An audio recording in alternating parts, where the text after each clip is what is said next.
very hard to stop that song. It's so good.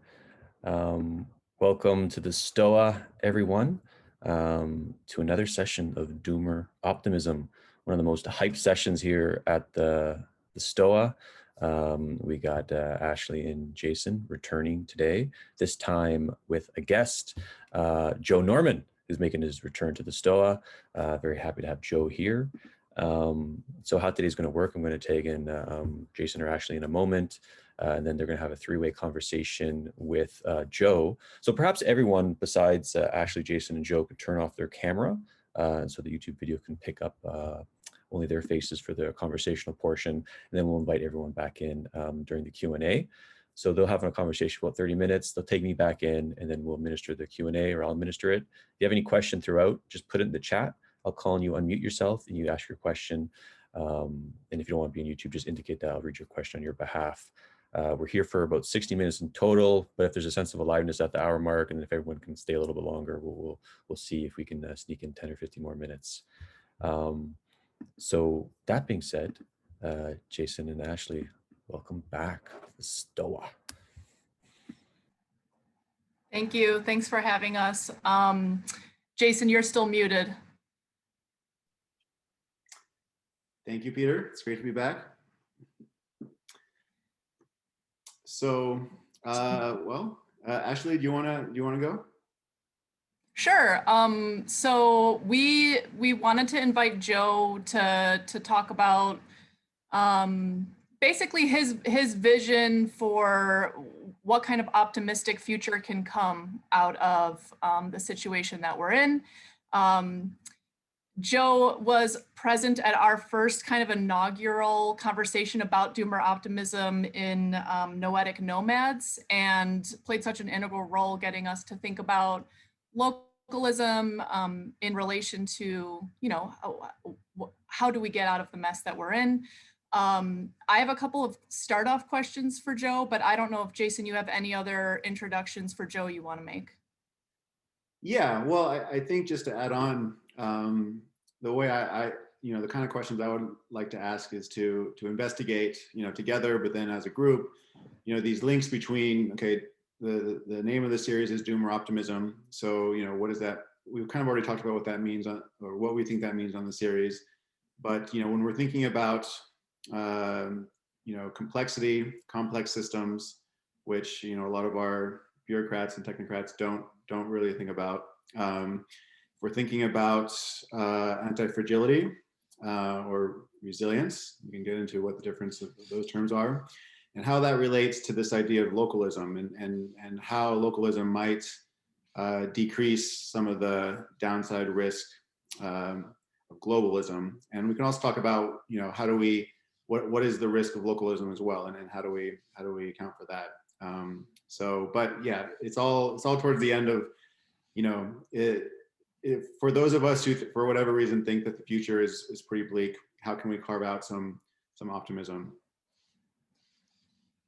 Yes, exactly. So basically, if you don't mind, I want to start with something that's brand new, fresh, a new conversation that came up earlier today on Twitter, which is basically, I want to kind of hash out in a longer form and give Joe a platform to talk through his version of this. How do we deal with the problem of scale in coming up with solutions? And how does localism fit into that? How does localism fit in with antifragility? Like, what is your vision? And then we can just kind of open up the conversation from there. Hey, well, first of all, thanks, Jason. Thanks, Ashley. And thanks, Peter, for hosting this, and happy to be here to talk about it. Okay, so yeah, so I mean, one of the things that we were originally kind of thinking we'd get into here is the issue of labels. What are labels for? When do they work? When are they more pathological? And I think some of what was happening on Twitter today, and I'll just say the names. I mean, the fellow has badmouthed me on his podcast before, so I don't have any qualms about, identifying individuals. Gregory Lundua, who I think overall seems to represent an interesting perspective on local and ecological issues, has kind of one foot in the crypto realm, other foot in kind of this regenerative agriculture realm. Not sure exactly, but where we got was what's come up before with him is this tension between quote unquote localists and bioregionalists. And from my perspective, it's like, okay, already if our conversation is getting to localist versus bioregionalist, we're using labels in an unhelpful way. And I don't see any contradiction between localism and being concerned with your local bioregion, for instance. So off the bat, it's like, I think it's kind of okay to say localism, bioregionalism, and then it starts to fall apart when we say localist and bioregionalist, because we start identifying individuals by these labels. And I think that then we end up arguing about who's what label, what do we believe about these labels, this, that, the other thing. Totally unhelpful. Okay, so back to the conceptual with respect to localism and scale. Whenever I use the term localism, I often just say localism, but I'm implicitly thinking multi-scale localism. So things should be as local as possible. Not all things can be local and other things. And so problems and issues have natural scales to them. And we need our human social organization to somehow match those scales. And there's well-established cybernetic principles around first requisite variety, which basically means to deal with problems, you need to have at least as much variety, that's a sort of degrees of freedom, as the problem itself has. And then a generalization of that idea is multi-scale requisite variety, where in the world, the challenges we encounter aren't just of different kinds, but also of different sizes. So we need to have the variety at the right scales. And in today's modern world, basically, we've just gone way in the direction of overscaling everything. Yes, a common critique of the issues of localism is like, well, can you solve that problem at that small of a scale? Don't you need to, is everything really need to be broken down into the smallest scale, or don't some things require larger scale organization? And indeed they do, but we've gone so overboard in modernity in way of centralizing and overscaling that there's almost nothing that is kind of underscaled right now, and there's almost everything is overscaled. So that just kind of lays out the Twitter context that you were offering, and my rough high level views on the issue of localism and scale. Yeah, I think this is really helpful. Maybe perhaps we think of it as a verb, like localizing, and for every given issue, a question we can ask is, can this be handled at a smaller scale? And perhaps some issues like nuclear proliferation have to be handled at the global scale. There has to be some kind of coordination and agreements to not destroy humanity.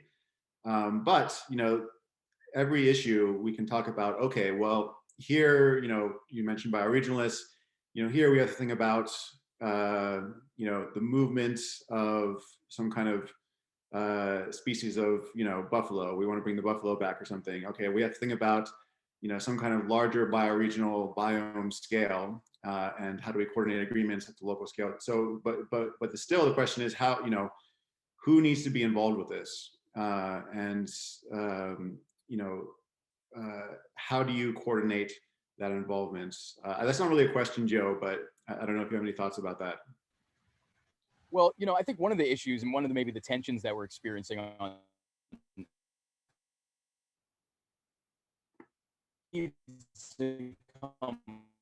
and my sense from a systems perspective is, if you don't kind of have those small scale structures that are robust and kind of have their own integrity to them, it's very difficult actually to say, okay, now let's scale up to the bioregion, let's scale up to the nation, let's scale up to the world. Scale what up? First, we need these like smaller building blocks to start to form, and then you need to give some kind of metastructure for things to evolve along in an upward direction. But just sort of trying to treat them all in parallel simultaneously, it seems like an overwhelming amount of complexity, and I can't really see a coherent way forward there. And what I imagine will result from efforts like that is just more of the attempts at top-down coercion. Well, we understand this better than you do, so you need to listen to what we're telling you to do and do that. and then that's going to just devolve again into kind of what we have today, and sort of this never-ending tension. So, nuclear proliferation, that's an interesting and challenging one. Not always easy to identify what is the natural scale of this issue. COVID has presented an interesting one where it's tempting because it's a pandemic to say, well, the natural scale is the globe. But in fact, the only instances of dealing well with COVID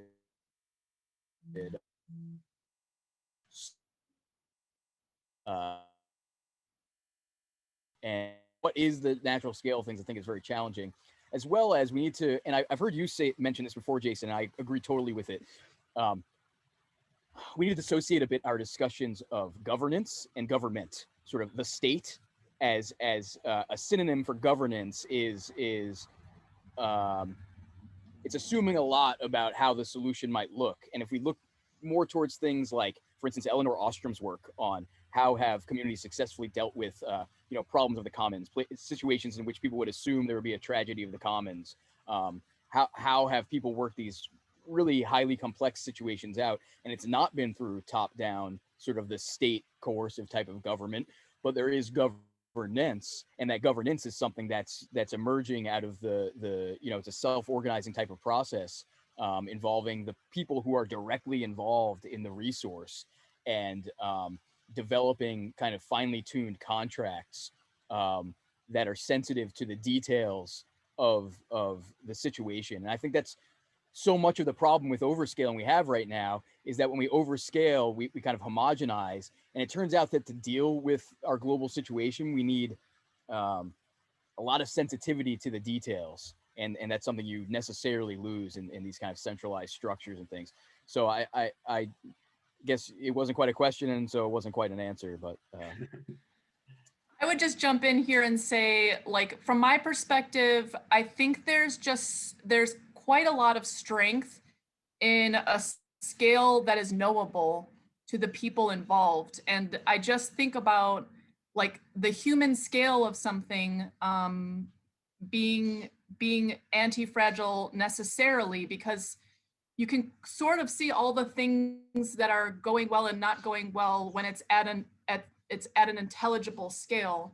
Even I would say, like, the critique isn't even up to something like federal centralization. Like even like a farming cooperative organization of 100 people can fall apart because no one knows what the other person is doing unless it's got some sort of, I don't know, iterative process where the minimum scale succeeds first and then you add on. And so I have this sort of minimal scale and minimal complexity. Exactly. And then, once you've got that down and the people who are involved in that minimal scale, like, see the success of it and feel competent with it, then you can try to expand just enough. And so I think the other critique I have in general is that our whole social system sort of tends towards centralization as the first step. That's their first idea, is let's start top down. Let's get organized as big as possible, not as big as possible, but let's get organized into bigger potential structures. And that's how we'll solve the problem. And I would say there's fewer people in general arguing for minimal scales. And so it's weird because when you do argue for that, I don't know, there are some labels that get tossed at you, maybe Luddite, or maybe that's something that's easy for you to do. But I'm really trying to think through, like, what is the most likely success, like successful strategy here? And I think in the way of that, easy seems like a feature. Like if it's easy for people to localize their dependencies, then we should be encouraging more people to do it. Like, look, this is easy. This is not that hard. That's a good thing. Right. So that's not a bad thing. And I just want to also say that I love where your focus is now. Like, shouldn't we be doing things that we understand? And when it comes to systemic risk, one of the sort of sides of my work, one of the heuristics that is essential to follow, whether you're doing something like we're talking about, trying to build governance, trying to facilitate regenerative practices, or whether you're in a more, modern type of setting, like you're doing finances and you're building portfolios of investments and things. One of the most important heuristics to follow is take risks you understand, not the ones you don't. And so that sort of being, when you have the option to be exposed or not exposed to certain things, limiting your exposure to things you don't understand is extremely important in terms of buffering downside risk. So I completely agree with that point. It's like we should be doing things we understand.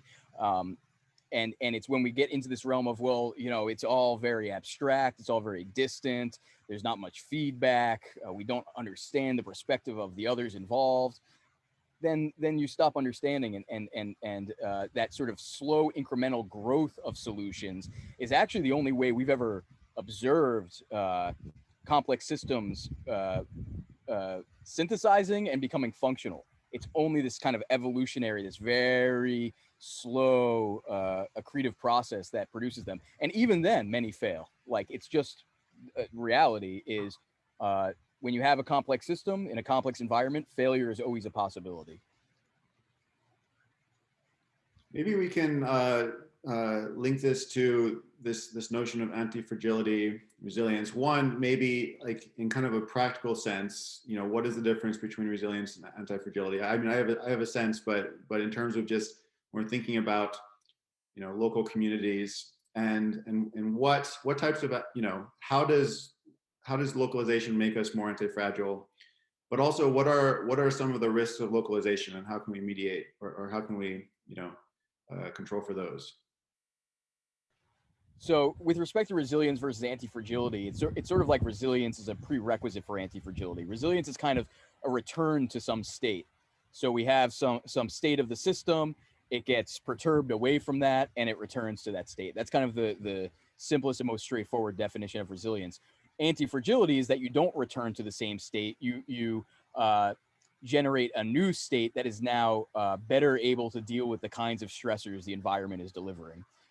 So that would be the difference. Now, when you get into the weeds of folks that are discussing resilience, sometimes there's flavors of anti-fragility in there, and it's not really so cut and dry, but as a kind of rough distinction, that kind of stands. And so what are the main, okay, first let's say, what are the main risks of over-centralizing and over-scaling? Well, very simply, when you make mistakes, you're now making them at a very large scale. So maybe you have something that you are 90% sure will work, and 10% it will be a disaster. Okay, so if you do it at the global scale, say, now you've got 10% of a global disaster. That's unacceptable.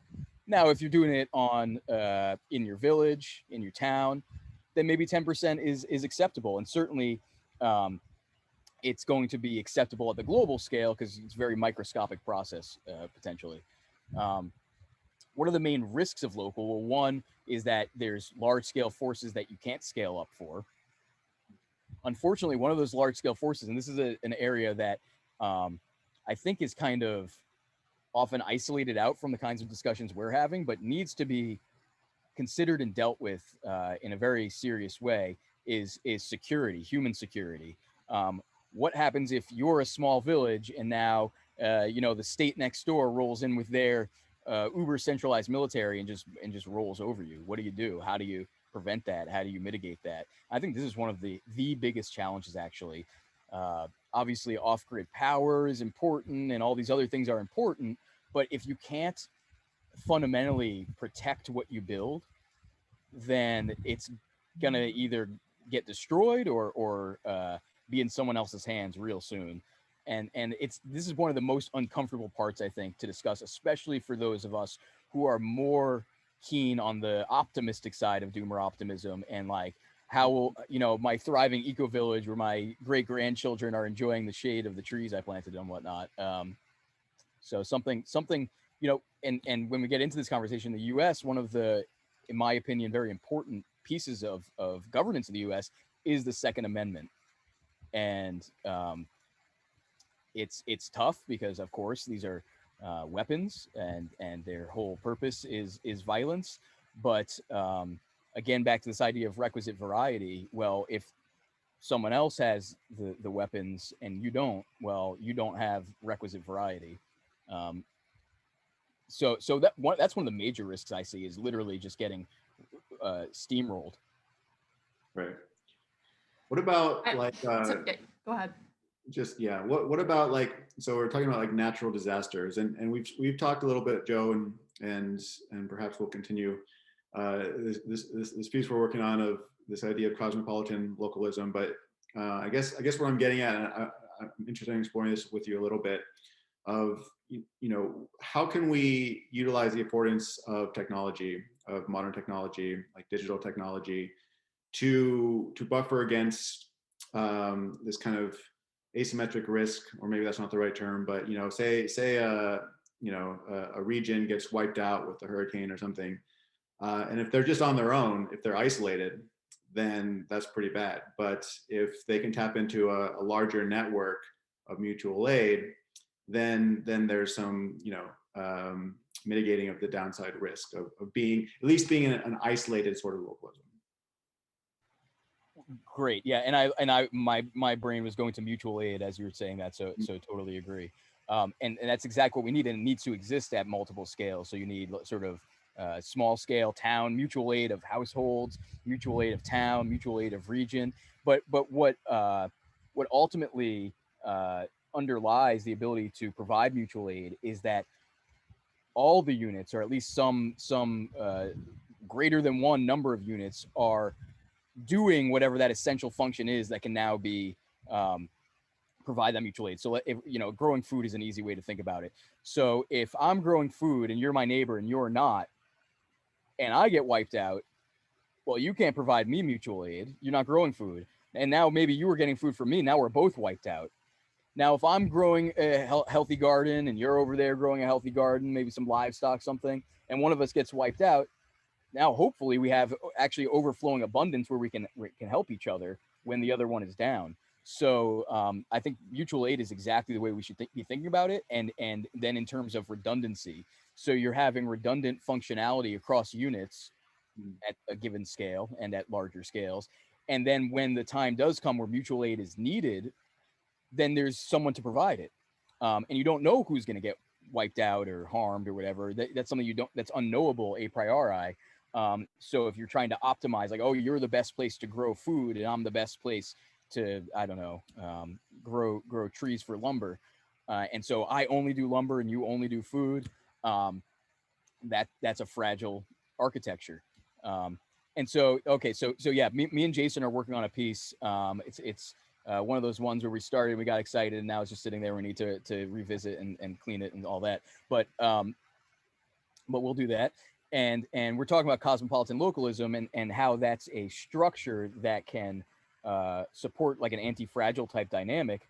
And so I think one of the keys that we're trying to articulate there is that something like the airline system is not disconnected.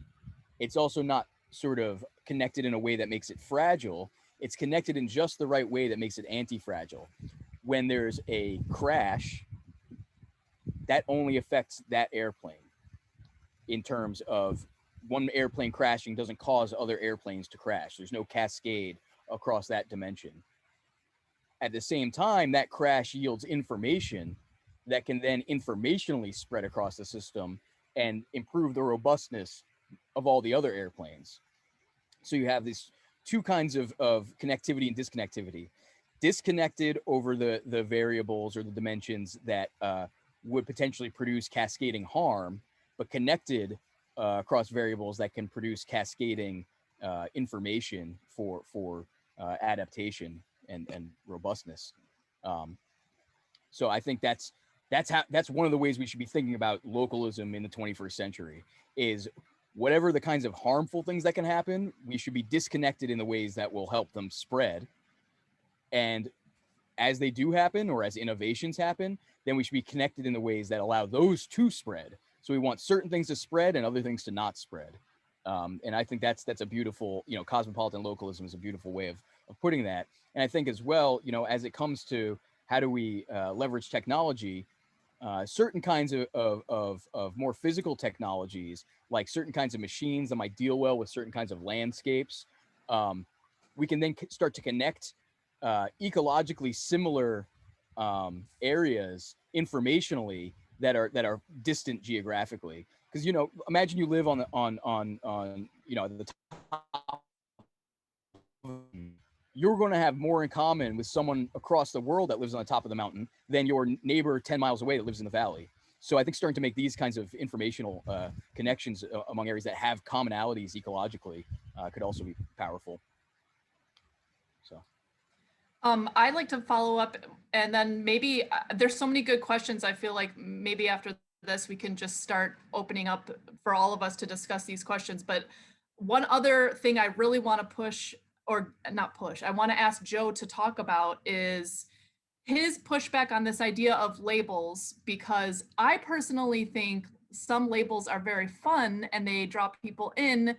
But then we're starting to think about like, okay, you know, then we call ourselves localists or bioregionalists, and then it becomes this in-group, out-group thing. And when you get on the ground with people like in real life and you start coming up with these names and these labels, they're very silly to work across, and in many ways like silly once you actually start getting on the ground and doing the actual work. But I'm wondering, you know, okay, all goes well in our Doomer optimist vision of localism. People start getting competencies at the homestead level. They start sharing things. How do we, you know, playfully get people involved and in a mutual aid situation where it's, you know, beneficial to everybody involved, but I don't know, sort of limiting this in-group, out-group type behavior that happens. It just like inevitably happens. You know, I don't know, just hear your thoughts on that a little bit. First of all, totally agree it inevitably happens to some degree, and also that we have to become comfortable with the fact that humans will always have some kind of an in-group, out-group dynamic, and it will turn over and morph all the time. It's never going to stabilize. But so that's okay. There's nothing wrong inherently with that. But labels should serve a purpose, and one purpose they could serve is to identify in-group, out-group. Okay, that could be toxic, pathological, or it can be reasonable and healthy. But the other thing that labels should do is trigger certain kinds of concepts and ideas as a kind of jumping off point of exploring them or applying them, etc. And I think what happens instead is the labels serve as the kind of stand-in for the concepts, and we don't take that next step, and it devolves into discussions about labels or arguments over which label this applies to or whatever. I really don't care. I don't even care about the label localist. The reason I like the label localist is because of the kinds of thoughts it ends up triggering in people. Oh, locally, okay, so I'm doing something locally that's nearby, et cetera, et cetera. In no other way am I committed to that label. And you know, so Doomer optimist, what do I like about that? Like you said, it's playful, it's kind of sounds paradoxical, it sort of invites you to kind of have an optimistic attitude, even in the face of something, you know, probably catastrophic. What would I not like about it, or why would I not identify as a Doomer optimist is, well, what is the Doomer? What is the narrative that we're buying into? What doom? How does that look? Is that a particular trajectory? You know, I'm a big believer in learning to operate in uncertainty. And so if I hear Doomer optimist, I start to, I'm going to say I start to worry, but I mean, that's really overkill how I feel. I don't really worry, but like, if I'm going to kind of riff on this, I start to worry about like, is that narrowing down to a particular narrative that probably won't play out and some other thing will play out, because that's how things go. Nothing goes exactly how someone narrativized. It always goes somehow differently. So I think, you know, they should be loose. They should be jumping off points until they're very formal. I think we need to barbell this. So if you're doing mathematics and you're using a term and you're using it in a very specific way that you can define formally, then the label is very important to compress all of that formal information. That's one side of the barbell. Other side of the barbell, labels are almost meaningless except as a heuristic to get us communicating hopefully. And one of the things is we should probably not assume that we're communicating successfully in almost any case. So that's labels are for getting a thing going, not for pinning it down, in my opinion. You know, we have all the other words we can use to dance around topics and discuss ideas in detail. And we can drop the label as soon as we start, pretty much. Well, Joe, a localist would know that at a local level, there's more density of interaction and tacit knowledge. And so you have less risk of mistaking, labels for reality. So that's what a localist would do. So we should definitely all become localists. Well, I would assume that if you're logged on here, then you've taken the oath and you're part of the crew. So, yeah, blood oath, by the way. And I would just also add that, like, I do think that you get to a human scale and you're actually interacting. I'm a broken record with this, but when you're actually interacting off the internet, like, it's the stuff is totally different in real life. And like, for example, if your label is like, I spent time in Washington in this region called the Palouse, like, we're the Palouse people, and then that's your label. It's just like of a region. And then we've got this local pride around this region. Like, I think there's different points of different labels, and they can be used in ways that are helpful. But somebody made a funny point about how, like, labels do, if they're held too strongly, especially social labels, can inevitably lead to gulags. And I think there's a lesson in that. Like, you really do need to think about how seriously you're taking these labels, and then in-group, out-group stuff. Anybody who's ever, oh, sorry, I was gonna say, no, go ahead. Seriously tried to develop any kind of taxonomy for anything in the real world will quickly discover how weak categorization is and labeling is. And the world is extremely dynamic. The boundaries are fuzzy.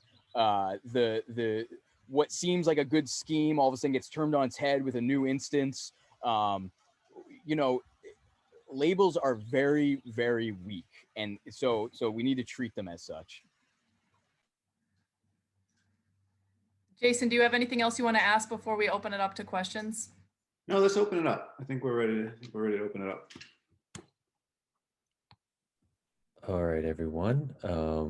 Let there be light in the Stoa. You can turn on your camera. We have a lot of questions in the chat. We won't get all of them. I'll just share a reflection on the label thing.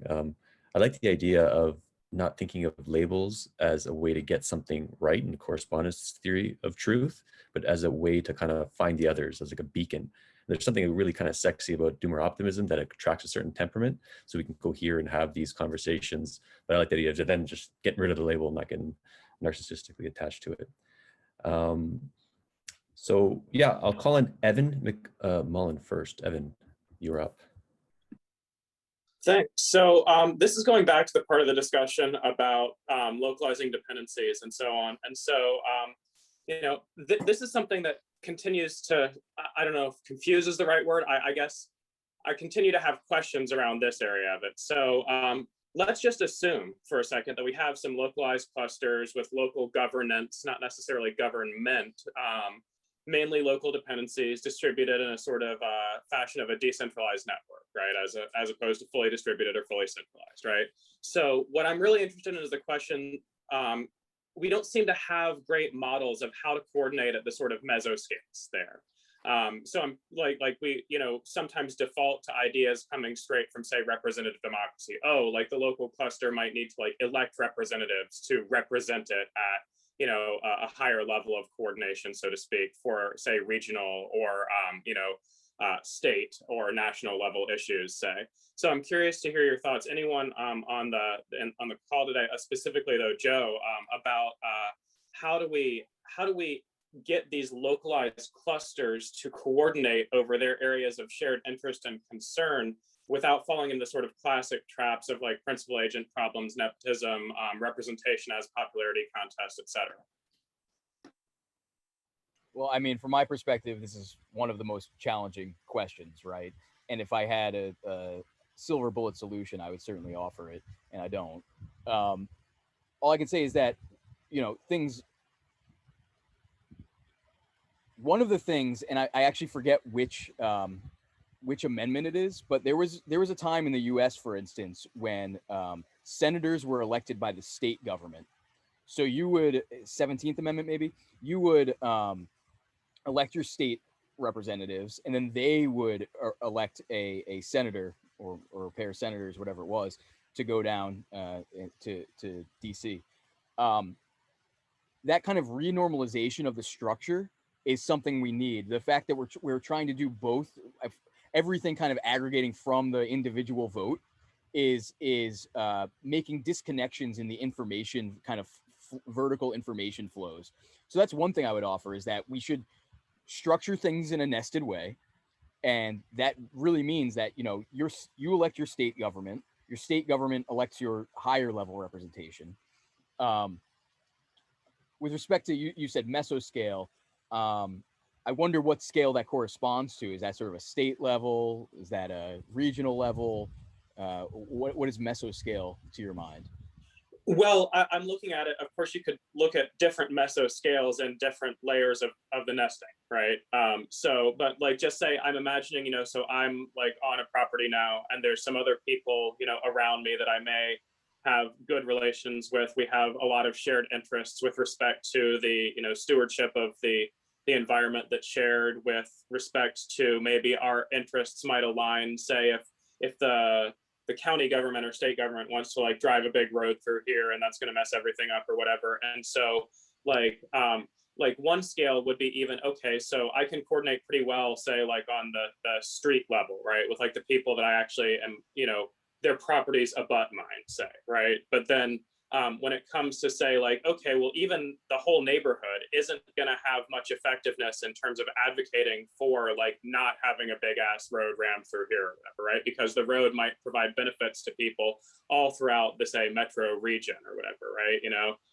and so what I'm looking at specifically is, it seems like really difficult to get like all of the neighbors to go to like a meeting with all the other neighbors of all the other neighborhoods who might be affected by this, and sort of hash things out directly there. So there's a sense in terms of like, we may have some naturally emerging, you know, neighborhood representatives who are more skilled at politics and negotiation and you know, presentation of data in a compelling way and that sort of thing. And this can scale somewhat naturally up to a certain level. But my concern here is specifically with like, okay, so at a certain point, the information flow propagating back down the layers towards the more local seems to have an interesting issue, whereby it can be distorted by, and this is what I meant by sort of popularity contest dynamics, right? Where it's really hard to know if like, okay, so like our neighborhood elects a guy to represent us in the like the broader community, they elect a guy to represent us at like the, you know, city level, or at like something, so like 3 or 4 layers above me, I essentially seem to have no ability to determine whether or not that representative is acting in really good faith, because it's quite easy to portray yourself as acting in good faith and yet you know, actually be on the take, or be, you know, dishonest, or be colluding for your own private benefit. And so that's the sort of thing that I'm wondering with this structure that you suggest, is like, okay, so how do we ensure a valid chain of trust both up and down? So I mean, one thing is, I think it should be easy and simple to do things like recalls.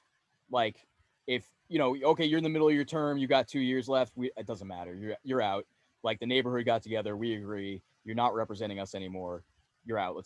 So there should be a lot more churn of representatives in general, and that's one way to start achieving that. You know, the other thing about my kind of view of localism is that all of those mechanistic details shouldn't be worked out for everybody across the board. There should be variety about how those mechanisms are functioning in this neighborhood versus that neighborhood, et cetera. And things not working right is actually inevitable. And so part of the logic is that things aren't always going to work right. There's no utopia out there waiting for us. So let's have it that when things fail, they fail in a small scale way. They don't propagate too broadly to other units. And hopefully we can also learn something from it. And that's sort of the anti-fragile is now we can actually apply what we learned from this failure in a more general way. But, you know, so there's no one right answer, and there's no way to get it right each time. But in a more abstract and even more general statement, so there's this idea of subsidiarity, which is basically do things as locally as possible. we need to be focusing on the mechanisms that exist to kind of pull things down from the bottom back to the bottom. We can't rely on the benevolence of someone at the top, and becoming aware of the mechanisms that exist for us already like that, and continuing to develop them as well. I mean, things like tort law can have this kind of function. Things like constitutional nullification can have this kind of a function. And so, the ideal is to actually work with what we have, because then the things are already in place. Not everything we need we already have, so yeah, we've got to develop some things, but there's no easy answer to how do you prevent pathology. So I guess we need to focus on how do we detect pathology and nip it in the bud as much as possible, which I think something like easy, fast recall type processes could help with. Thanks, that was very useful. Oh, thank you. I would just add something to that before you jump in, Peter, that I think that there's not enough attention paid in general to just functional or healthy cultures. Like these problems get solved well when they're coming out of a basis of a functional and healthy culture. So I'm thinking about our culture here in Uruguay, and how there's multiple scales, some of them private, some of them cooperative, some of them public, to solve problems, but people are interdependent necessarily. So you have people acting in good faith then, because if they don't act in good faith, people will know there will be negative consequences for them at multiple scales. So I think it's just important to just address that too. You can't solve everything with structure. Some of it has to be, people really acting in good faith in like a different kind of cultural setting that emphasizes interdependence. And I think the way that you do that is to build relationships where you actually do have skin in the game with other people. And that's, I'm a broken record with that too, but meeting with other people who have similar initiatives going on and mutually working together is the way to build that kind of resilience. That's like, interdependence is the resilience. The social connections, it is the basis for the resilience, and then whatever problem solving at whatever scale comes out of that. Before we move on, let me just say, Ashley, your comments always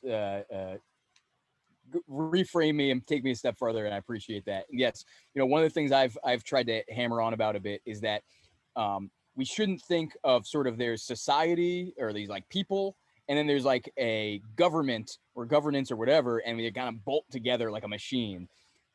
Functional governance is it's like an organ of the body. It's like you don't, take your lungs and take your heart and take your skeleton and put them all together. They unfold from one process. And the government and governance is like an organ, and it should unfold from the sociocultural evolution that's already organically occurring. And you can see in the modern world where we've tried to treat them as separable mechanical elements, it's a disaster. We're going to spread democracy to the Middle East, things like this, like totally, cockamamie ideas that just don't work, because people are not machines. Society is not a machine. Society is a living organism or maybe an ecosystem, but what it is certainly not is a machine. And yeah, that's just what your comments on. We need to think not just governance and structure, but socioculturally, who are we? What is our culture? How do we relate to one another directly? And that's one of the reasons, this kind of perspective was one of the reasons that I like this term localism, because it immediately brings you to that. Like, what are my neighbors doing? What are my relationships with my neighbors? What is my town doing? And kind of bringing our attention back in close that way starts to be the ground at which we can start to build these larger structures and things to coordinate around, et cetera. All right. Just want to, before I take a Nick's question, is everyone, at least Jason, Ashley, and Joe, you could for at least 15 minutes after the hour just to squeeze in a couple more questions? Is that? I'm good. Cool. All right. So Nick, you had a question about labels. If you can unmute yourself.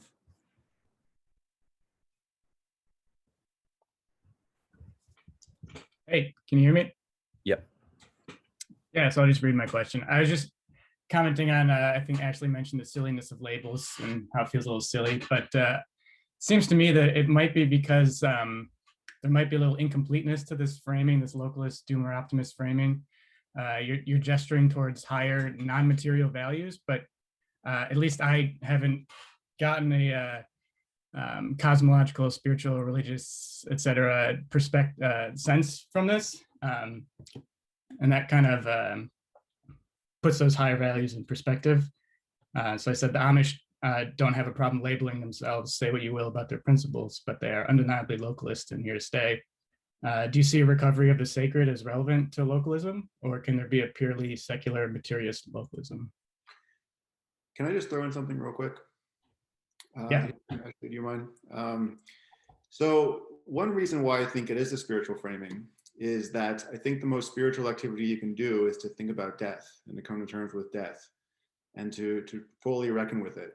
And I think Doomer is fully reckoning not just with potential deaths of society, whatever projection, whatever mechanism you see for that, but it's also your own, right? And so for me, it's almost like you can almost say it's a Christian framing, right? Of like Christ died on the cross and then was resurrected on the third day, right? So the optimism is the resurrection.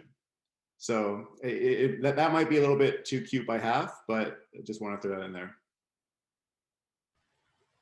Yeah, and I mean, from my own perspective, I have my personal views on these things, but the issue is that I wouldn't want to try to prescribe them for anyone. So let's imagine that we have a village and they're a Christian village, and they identify that way, they label themselves that way. Part of their community is they're attending church with one another, etc. Great. Okay, now down the road, there's another village and they're secular and they're atheists, but they're like working out. They have their own principles and values that they've established as a community, and it's working for them too. Okay, great. I'm not going to go over to them and tell them you need to, you're not invoking the sacred enough. If it is in fact the case that, some kind of a sense of the sacred or a particular kind of religious aspect to a functioning community is necessary, then let that evolve out of the variety of units that are trying to figure it out and become functional. I wouldn't want to dictate that to anybody. I think that there is a de facto kind of sense of the sacred that comes out of trying to live a more local life.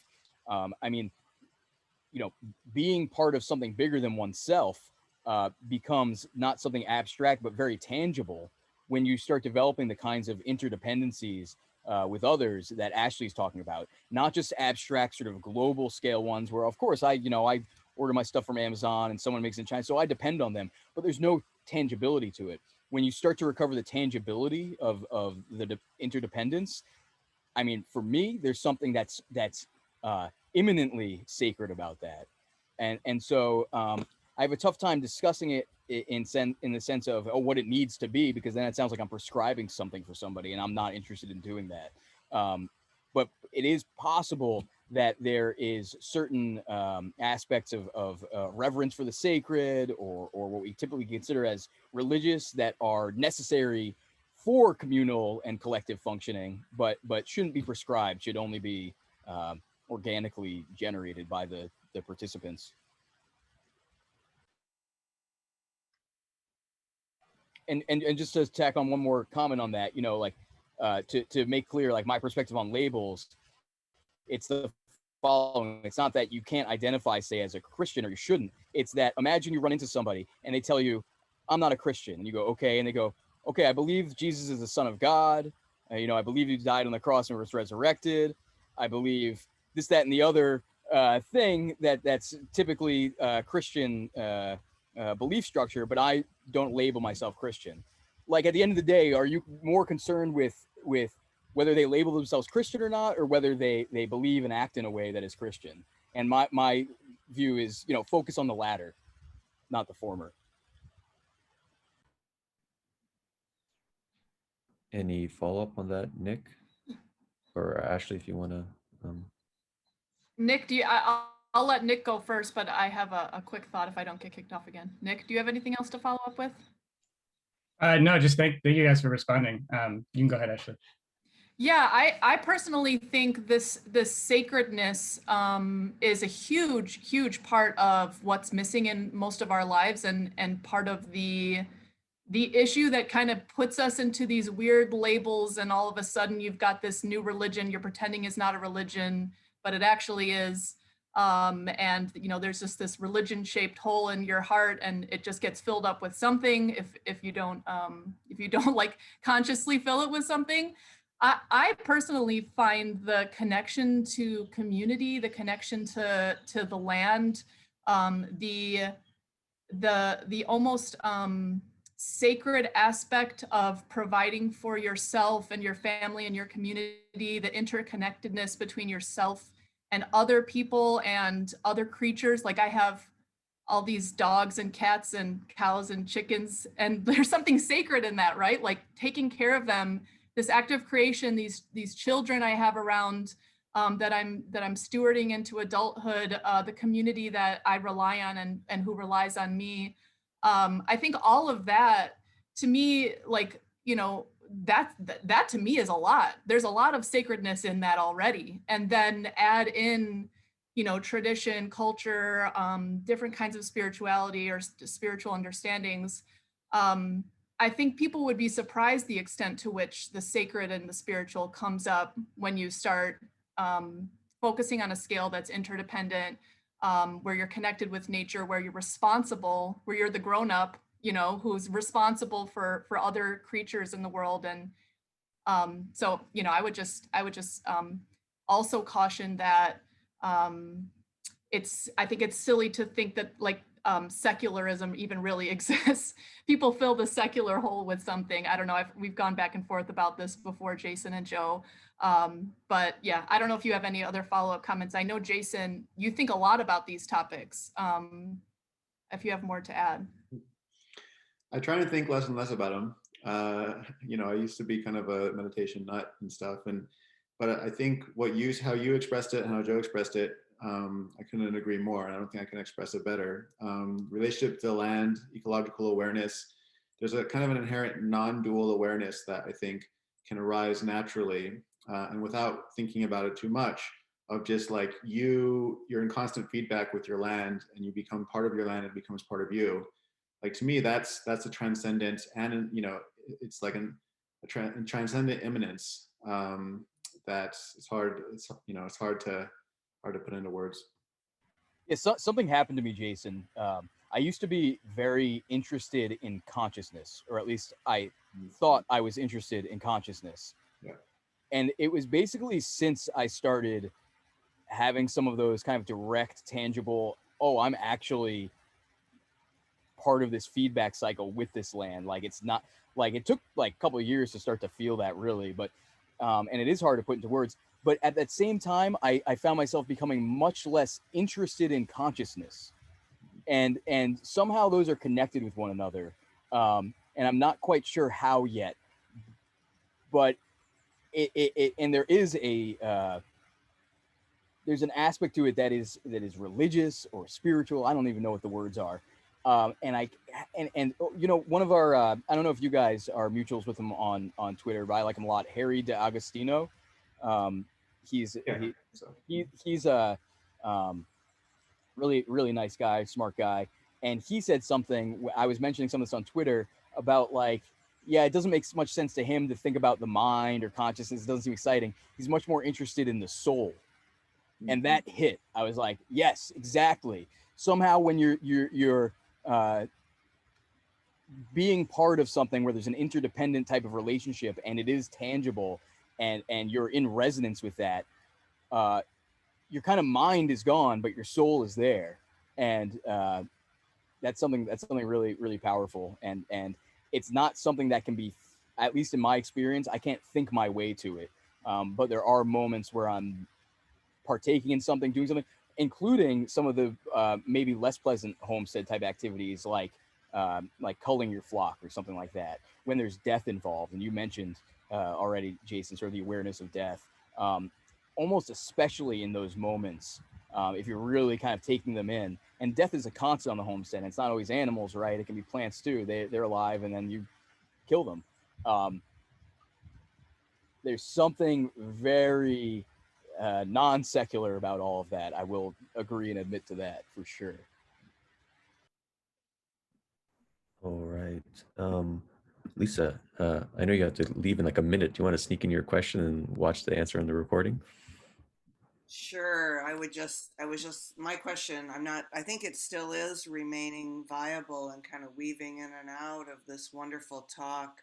In what ways can we establish knowing and its limits at the level of requisite variety that we might determine salient? So I guess what I was asking there, that we is so loaded,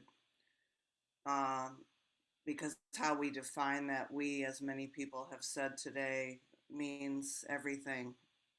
So, and so many people have echoed that comment, but I'll just stop there. My answer to that is I love variety for variety's sake. Because like you said, we need to remain humble. We don't really understand the world, and we never will. The kind of evolutionary approach is to overload the world with variety, and then like let it sort out.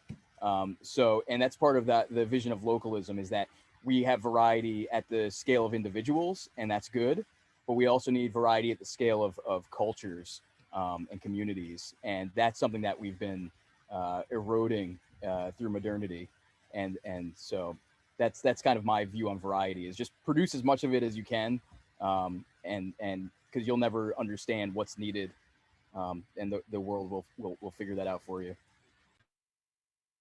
May I, Peter? Just a quick comment, Joe. I think, and then again, where it would get messy is what if others try to assert their variety in ways that we find problematic? That's where it gets really interesting. Externalities are kind of the name of the game when it comes to governance and persistence and all of this. So, again, no, I don't have an answer to that, but yeah, I mean, it's a live and let live kind of thing, and that let live is really part of it, and that's something that's not just about yourself, but the other must let live as well. It's tough. Not gonna deny that it's a hard problem. Thanks for your nice question and comments. All right. Peter Jones, if you have a question. Thanks. So Joe, I have to say, I really appreciate how you've recreated indigeneity. This is like a process. It just brought home to me that really the meso unit within culture for organizing might be the tribe. And I'm surprised that we haven't clarified that. I mean, just so the local control of resources, the ability to share, the collaboration within a culture, and indigenous tribes never got that large. I mean, language communities did, but the local tribes would split off if they became too large, but they would keep like the Anishinaabe, their language, very large language groups, which are considered a nation, but their words for it very different. I think we could really learn from that. I think you're really talking about indigenization here, and it ties with a lot of the other questions we have. But I wanted to ask you, what are some of the political forms of organizing that work best for resilience and sovereignty? That is, for if we were to be a tribe at these micro levels of community. There's just been a lot of discussion about this, and I want to hear, hear whether you've got some, references to the right kind of vector of the social system. I mean, I've come across, I remember when transition towns started after the last financial crisis. After the COVID crisis, we see freedom cells, which are very micro or nano. To me, meso is this level of the firm that we were talking about. I mean, a company is a meso level, or we could start a school, or within a community. I mean, can have control of its own stocks and flows, and to share those. But what do you see as the at the level of local, that is starting to emerge as a way, for us moderns to move to this, this world. Yeah, and the term tribalism has gotten kind of a bad rap, and that's maybe part of our challenge of kind of admitting to ourselves we're really talking about tribes here, because we sort of say, well, tribalism is bad, but maybe tribes are good. And all of this comes down to the fact that we need to have boundaries, but you can't arbitrarily create boundaries. They need to kind of match and conform to the landscape. Good fences make good neighbors.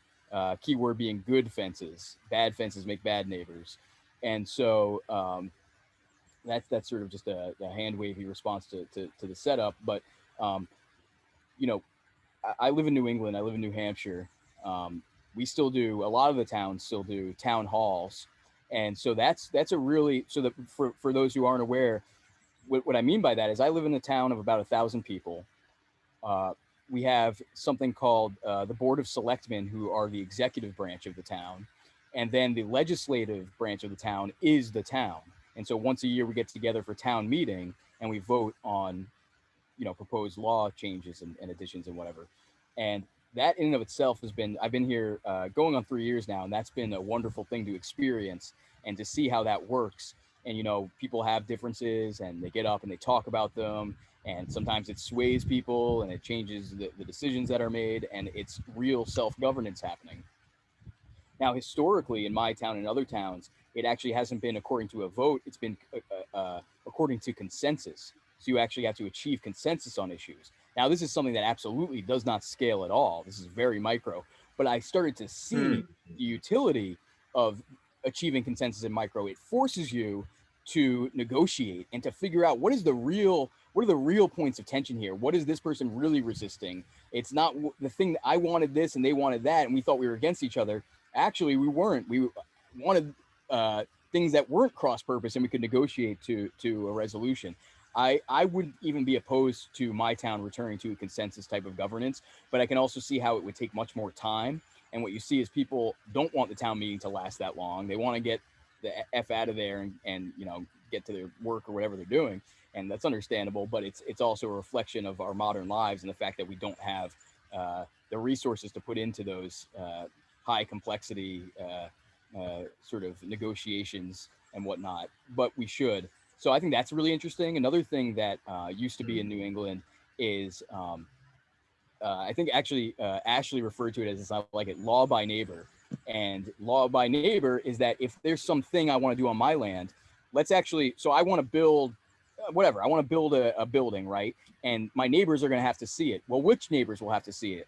Well, let's get them only, and then we can decide as a group whether I should do this or not. Directly determine the scope of the externality and deal with it at that scope. So there's 1,000 people in town. That sounds like not much. Well, for some small thing, that might be way too many. So getting it down to micro when we can, I think is really a cool idea as well. And I'd be totally in favor of that.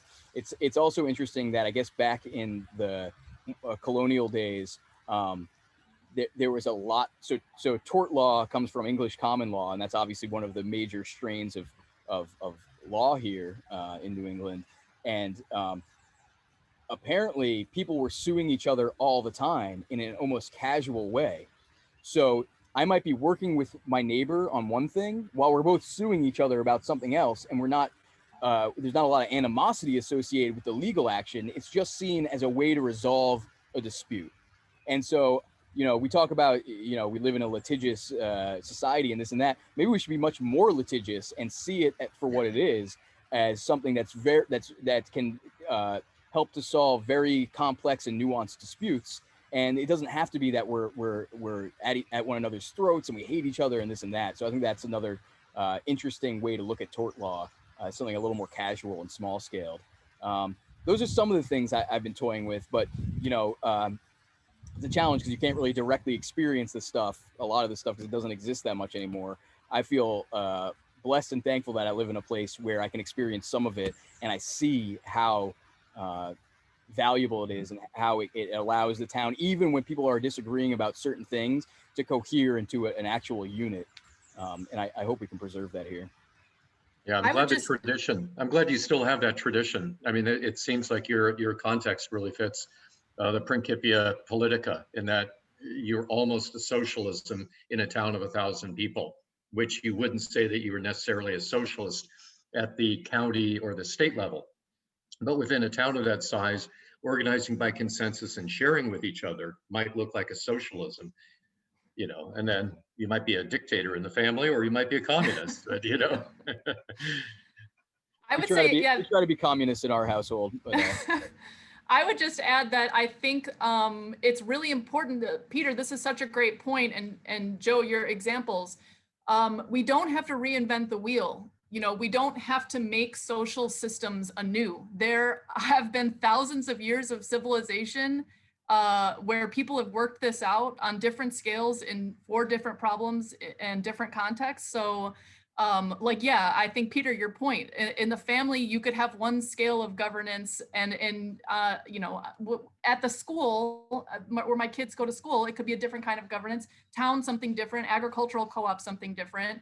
And I think my point for people, my takeaway point is always just get to experimenting now. Like, start experimenting with these different things, and only experiment on a scale that's like comprehensible to everyone involved. And then, you know, perfect that. Figure out what works, what doesn't, get together with some group at some scale that makes sense, and use some things that have existed throughout history as guidelines, and then, you know, scale out from there. But I think, you know, I think a lot of times our tendency is to reinvent the wheel. Like, we're in a new era, we have to come up with everything brand new, and it's like, no, we do, you know, there's lots of traditional ways of handling these things. Let's try to learn from the past a bit. I have to throw Ashley a compliment here, because Ashley is that rare mind who has a mind that's sharp enough, bright enough for theory, and is able to overcome that and see its limitations, and to turn instead towards immediate action, and kind of, what can I practically start doing right now? And that is one of our modern hangups that we need to get over. We do paralysis analysis. We got to come up with the right solution, this and that. And Ashley is always continuing to bring us back to, okay, yeah, this is all great, but what do you do? Start now. Don't wait. There's nothing to wait for. There's nothing out there waiting for you. You know, just go, do, feedback, learn, evolve, etc. And I just have to compliment Ashley on that. Awesome. I think it's unanimous here at the Stoa that everyone thinks Ashley is awesome. So we'll have time for one more question statement. Chris Dancy, you have your hand up, and then you offered a lot in the chat if you'd like to share something to close us out.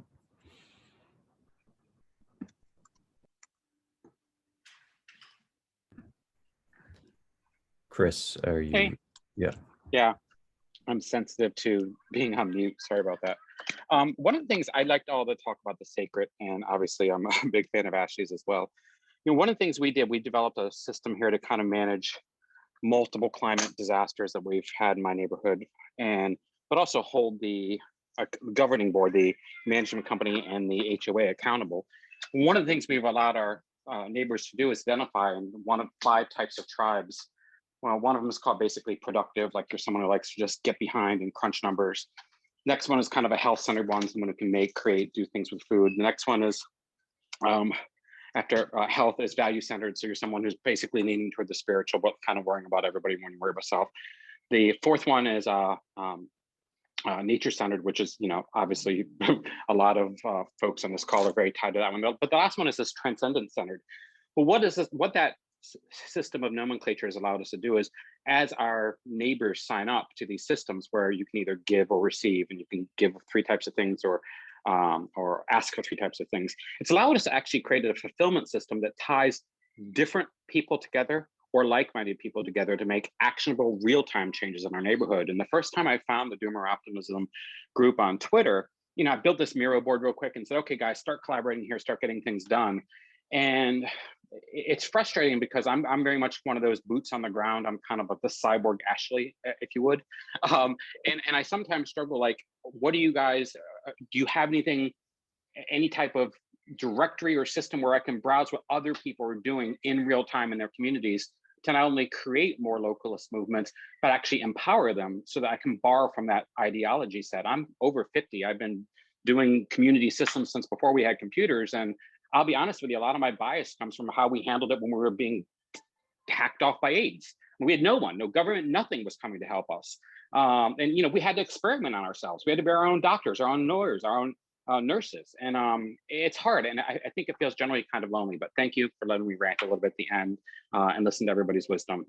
And big Ashley fan, and Jason. Jason, do you have something to say to that? Not immediately. No, I'm going to defer. Okay, I do. Chris, thank you so much. It's been so great interacting with you. I also have this tendency towards action. Like, what can we do? How do we make this work? I am working on several different things to try to bring some of my ideas to bear on the real world. But I do think it's just this challenge of the next century, basically, of figuring out where do we want to go, experimenting, and also, like, there are so many people doing such cool things, but then how do you make that legible to other people in their context? Like, there are wikis and lists and like, lists of different people doing different things, but I have not yet found like a catch-all resource that really captures, like, okay, what is this simpler technology we could all be using, for example. I think it's just going to be a lot of experimentation with the cosmolocalism thing, where you have between, people doing things at a scale, then trying to share it in ways that are legible and helpful to one another. And I do think, personally, I just think learning through experience is, you can go to somebody's farm and learn something, and they can point out a bunch of different ways they do things, and you learn so much more than, having it on a website explained to you. So I think there's just got to be a level of experimentation between, like, the tech and the in-person, back and forth. How do we share this information? And I'm a little bit impatient too, but, like, we should be realize that, we need to be patient. This is going to be a very long process. And then just to get started and do anything that you're called to do, and have the wherewithal to experiment with. So I appreciate your I like the idea of Doomer tours, virtual or physical. So if anybody wants a Doomer tour of my physical stuff, Google me, I'll give you one, because I do agree with you, Ashley, doing and seeing, and I don't need another blog or wiki. I just need to see someone's actually functioning life. And I love the idea of kind of, I don't know, field trips in the future. All right. We're going to close out here officially. Evan is kind enough to do a post sense making session, a temporary autonomous Stoa, if you will. It's in the chat if you'd like to RSVP to that. But just to, I'll take in Jason and Ashley at the end, but just take in Joe, if you have any kind of concluding thoughts, or you'd like to leave us with anything, we'd love to hear it. Yeah. All I can say is, thanks for hosting this. Thanks for the dialogue. I understand that, some of this stuff seems obvious to some, probably seems obvious in a refreshing way to others, that, a lot of stuff that gets talked about is not as obvious and not as intuitive, and doesn't accord with what our better instincts say. So all I can say is thanks for those who are interacting in good faith and looking to construct things and to take it out of the realm of just the Twitter and just the Zoom and into the world, because that's where it needs to be. So appreciate it, Peter. Thanks. Awesome. And thanks for coming back to the Stoa, my friend. We'd love to have you again. And Ashley, Jason, any kind of concluding thoughts? And maybe we got some freaking exciting guests coming up on the Doomer Optimism series. I don't know if you want to hint at it now, but. Go ahead, Jason. I'll let you close it out. Okay. Well, thank you, Joe, and Ashley and everyone else. I found this fascinating, and as always, when I'm in fascinating discussions, it's going to take me a while to absorb and to process for myself. so I hope other people feel the same way, and we can connect offline.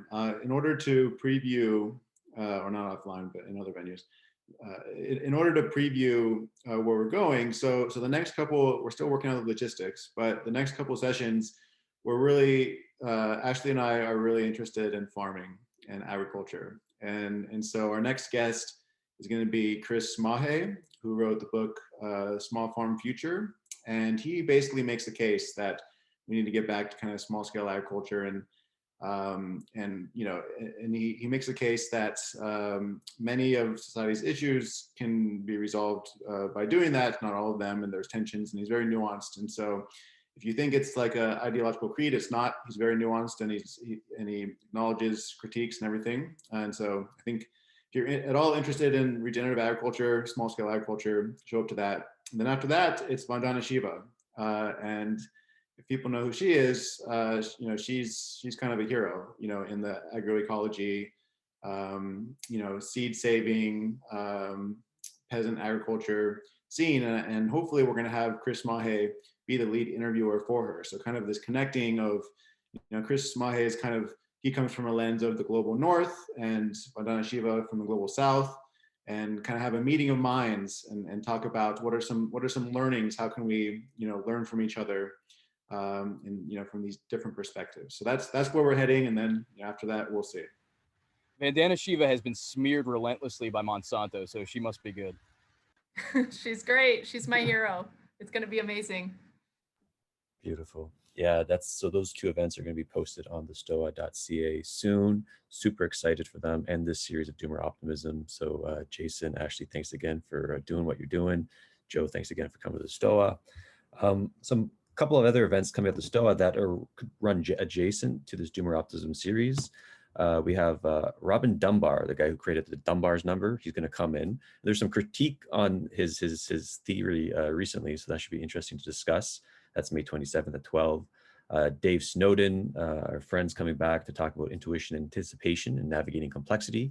That's on May 31st. And then Stephen Jenkinson, he was mentioned in the chats. He's this really cool, poetic old dude in Canada. He's amazing. He's going to have a session on Where Are the Elders? And a session I'm posting today, super excited about. Daniel Schmachtenberger, a boy, is coming back to talk about the psychological pitfalls of engaging with X risks and civilization redesign. There's a lot of juicy sessions upcoming at the Stoa, and you can check it out at thestoa.ca. So everyone, thank you so much for coming to the Stoa today. Cheers. Thank you.